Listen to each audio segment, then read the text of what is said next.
Улсын их хурлын гишүүн Наран Туяа Орос улбаны улсын эрхэм мужийн засгийн газрын залуучуудын бодлогын сайд Александр Попов болон Монгол хурандаа нийгэмийн төлөөлөгчдийг хүлээн авч уулзлаа.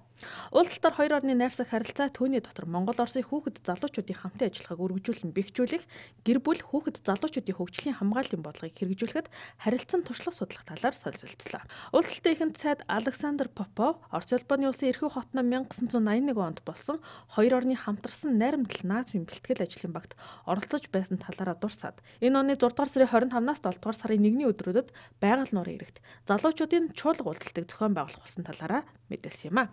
Тэрээр энэхүү арга хэмжээнд Монголын залуучуудын төлөөллийг өргөн оролцуулж цаашдаач хоёр орны залуучуудын дунд ийм төрлийн арга хэмжээг тогтмол зохион байгуулах хүсэлтэй байгаагаа илэрхийлсэн юм.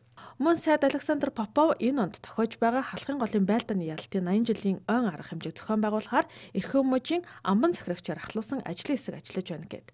Бид халахын голын байлдаанд оролцож байсан хүмүүсийн төрөл төрөсгтийг хайж байгаа.